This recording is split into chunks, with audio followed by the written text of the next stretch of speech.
સ્વાધ્યાય 1.1 દાખલા નંબર 6 આપણે શરૂ કરવાનો છે। તો એમાં શું છે તો કે જો ભાઈ કે આપણે સાબિત એવું કરવાનું છે કે 6 ની n ઘાતનો એકમનો અંક શૂન્ય હશે કે નહીં એવું જોવાનું છે। જો એમસીક્યુમાં હોય ને તો વાંધો નહીં, તો આપણે આવું કરી નાખીએ અથવા તો જોઈ લઈએ કે ભાઈ 6 ની n ઘાત n ની જગ્યાએ પાછું પ્રાકૃતિક સંખ્યા માટે કીધું હોય, એટલે પ્રાકૃતિક સંખ્યા 1 થી શરૂ થાય, તો 1 થી શરૂ થાય એટલે અહીંયા n ની જગ્યાએ 1 મૂકો એટલે 6 આવશે। હવે n ની જગ્યાએ 2 મૂકો તો 6 નો વર્ગ 36 થશે। n ની જગ્યાએ 3 મૂકો, ઓકે 216 થશે। આમ તમે ગમે એ મૂકશો ને 1 2 3 4 5 6 ગમે એટલી ઘાત મૂકશો ને એકમનો અંક તો 6 જ આવશે, ક્યારેય 0 આવશે નહીં। એટલે આપણે ચકાસી લીધું કહેવાય કે અંતિમ અંક શૂન્ય થાય કે નહીં, ન થાય। જો આ તમારી પાસે રીઝન છે અથવા તો છે, પણ તમને 2 માર્કમાં પ્રશ્ન પૂછે ને ત્યારે તમે આ ન લખી શકો, આ લખી શકો નહીં। ત્યાં તમારે સ્ટેપ બાય સ્ટેપ તમારે કહેવું પડે કે શું કામ એકમનો અંક 0 નહીં થાય।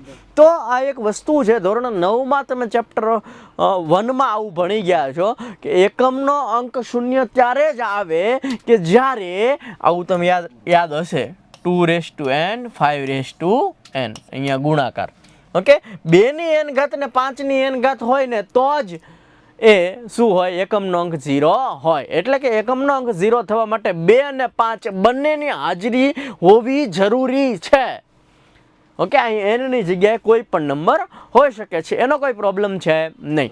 પણ જ્યારે એકમનો અંકમાં 0 ત્યારે જ થાય, એકમનો અંક 0 ત્યારે જ થાય કે જ્યારે 2 અને 5 બંનેની હાજરી હોય। તો અહીંયા શું છે જુઓ તો ભાઈ, અહીંયા છે 6 ની n ઘાત, 6 ને તમે લખી શકો 3 ગુણ્યા 2 એની n ઘાત, n ઘાત બંનેને આપી દો ભાઈ, 3 ની n ઘાત ગુણ્યા 2 ની n ઘાત।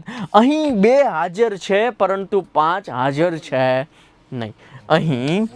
અહીં 2n છે પરંતુ 5 ની n એ હાજર નથી। એકમનો અંક શૂન્ય થવા માટે 2 ની n ઘાત અને 5 ની n ઘાત, n ની જગ્યાએ ગમે એ નંબર આવી શકે છે, 2 અને 5 બંનેની હાજરી જરૂરી છે, પરંતુ અહીં 2 હાજર છે પરંતુ 5 હાજર છે નહીં। માટે એકમનો અંક શૂન્ય ન હોઈ શકે, ઓકે। તો જ્યારે પરીક્ષામાં પૂછાય ને ત્યારે તમારે આ લખાણ દેવું પડે। ફરી વાર કહું છું કે જ્યારે પરીક્ષામાં પૂછાય ને ત્યારે તમારે 2 ની n ઘાત અને 5 ની n ઘાત બંનેની હાજરી જરૂરી છે, 2 અને 5 બંનેની હાજરી જરૂરી છે।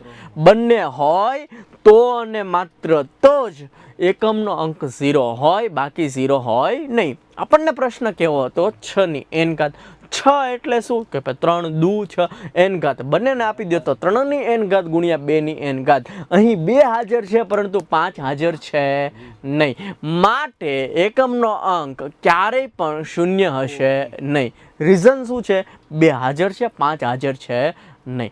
એકમનો અંક શૂન્ય હોવા માટે 2 અને 5 બંનેની હાજરી જરૂરી છે। આશા રાખું છું આ દાખલો તમને સમજાણો હશે, મજા આવી હશે। નેક્સ્ટ દાખલામાં મળીએ, ત્યાં સુધી જય હિન્દ, જય ભારત।